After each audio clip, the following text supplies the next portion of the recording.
साल का सबसे मुबारक महीना और हमारी जिंदगियों का सबसे शानदार मेहमान इस वक्त एक बार फिर हमारी जिंदगियों में दाखिल होने जा रहा है। दोस्तों, ये मेहमान अपने साथ बहुत सारी रहमतों, बरकतों और फजीलतों के खजाने लेकर आता है। इस महीने का हम पर ये हक है कि हम इसका इस्तकबाल शायाने शान तरीके से करें और हर लम्हा इसकी रहमतों, बरकतों और फजीलतों को समेटने में गुजारें। एक भी लम्हा ज़ाय ना हो। होता यह है कि शुरू के कई दिन रमजान की रूटीन की सेटिंग में गुजर जाते हैं।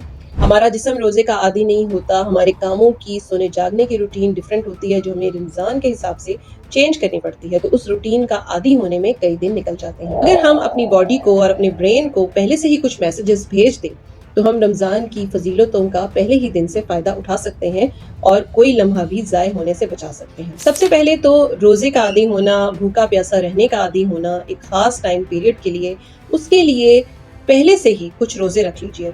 अभी एक हफ्ता जैसे रमजान में रह गया है तो सोमवार का और जुमे का रोजा रखा जा सकता है। इससे हमारी बॉडी को एक मैसेज चला जाएगा कि भूखा प्यासा रहना है, हमारे स्टमक को एक मैसेज चला जाएगा कि अब वो अपने आप को इस रूटीन का आदी कर रहे हैं। साथ ही हमारे सोने जागने की रूटीन क्या होगी, हमारे खाने पीने की रूटीन क्या होगी, इस पर भी एक विजुअलाइजेशन तैयार कर ली जाए तो क्या ही बात है। रमजान की प्रैक्टिस सिर्फ ये नहीं है कि भूखा प्यासा रहा जाए और अपना स्टैमिना इंक्रीज किया जाए, कि अपने नफ्स को कंट्रोल करना और उसको बुराइयों से पाक करना। इसके लिए सबसे पहले हमें अपनी रूटीन का जायजा लेना होगा कि उसमें कौन सी चीजें हैं गैर जरूरी हैं, कौन सी कॉल्स हैं जो गैर जरूरी हैं, कौन सा ऐसा वक्त का हिस्सा है जिसको हम वेस्टफुल गुजारते हैं। उस पर नजर रखना बहुत जरूरी है, अपना मुहासबा करना बहुत जरूरी है।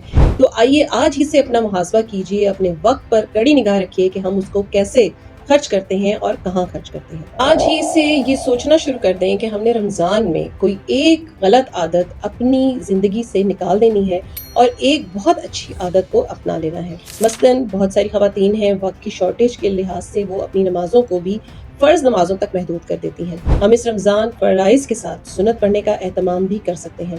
तमाम मर्द हजरात जो कि नमाज तो पढ़ते हैं लेकिन बाजमात नमाज अदा नहीं करते, वो ऐसा कर सकते हैं कि कुछ नमाजें बाजमात अदा करने की प्रैक्टिस आज ही से शुरू कर दें। फिर हम सब नमाज में खुज़ो खुशू लाने की कोशिश कर सकते हैं। उसका सबसे बेहतरीन तरीका ये है कि नमाज को तर्जुमे के साथ समझा जाए और पढ़ा जाए। नमाज एक दुआ है और इस दुआ की अदायगी का तरीका हम सबको मालूम होना चाहिए। तो नमाजों में खुज़ो खुशू उसके तर्जुमे को याद करने से, समझने से आता है। नमाज से इसलिए आगाज़ किया क्योंकि हम सब जानते हैं कि हमसे जो पहला सवाल होगा वो भी नमाज के बारे में होगा। लिहाजा खुदा ताला का हम पर यह हक है कि हम उसकी बंदगी करें, उसकी इबादत करें और नमाजों को रेगुलर रखें, वक्त पर अदा करें। तो सबसे पहले हमने कोशिश ये करनी है कि अपनी नमाजों को अव्वल वक्त में अदा करें, फ़राइज़ के साथ सुन्नतों का भी एहतमाम करें और मर्द हजरात बाजमात नमाज अदा करने की कोशिश करें। इसके बाद कुरान शरीफ का हम पर सबसे ज़्यादा हक है कि हम इसको समझ के तर्जुमे के साथ पढ़ें, इसकी तफसीर पढ़ें और इसके अहकामात पर गौर करें। ये जानने की कोशिश करें कि इसमें लिखा क्या हुआ है, हमारे लिए पैगाम क्या है।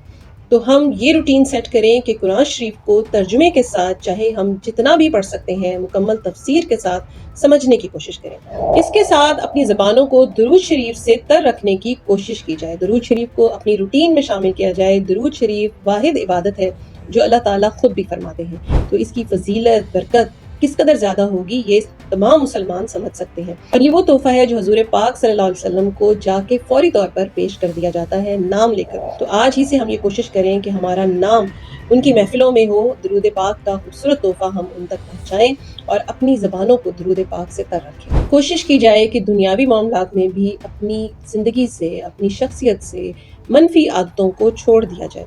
इससे पहले ये जानना ज़रूरी है कि हमारी शख्सियत में कौन कौन सी कमज़ोरियाँ हैं, कौन कौन सी खामियाँ हैं और कौन कौन सी ऐसी आदत हैं जिनसे छुटकारा पाना ज़रूरी है। तो खुद आगाही पहला कदम है। दूसरों की शख्सियत की बजाय अपनी शख्सियत पर नज़र रखें और अपनी शख्सियत से वो तमाम आदत जो किसी के लिए आज़ार का बायस बनती हैं उनको निकाल बाहर कीजिए। मसलन झूठ है या फिर गैर ज़रूरी सच है जिसका बोला जाना बिल्कुल भी ज़रूरी नहीं है। मसलन झूठ बोलना और गैर ज़रूरी सच भी बोलना, ऐसा सच जिससे इंतशार फैलने का खदशा हो, बुहतान लगाना, बदगुमानी करना, गीबत करना, तानाजनी करना, महफिलों के आदाब का ख्याल ना रखना, महफिलों की बातों को सरेआम डिस्कस करना, ओपन पोस्ट पर ब्लैकमेल करना, बद अखलाकी, बद ज़बानी, लोगों का दिल दुखाना, दिलों में कीना रखना, मजाक मजाक में भी लोगों का दिल दुखाने का बायस बनना, ये वो छोटी छोटी आदात हैं जो कि हमारी शख्सियत का हिस्सा हैं और हमें पता भी नहीं होता।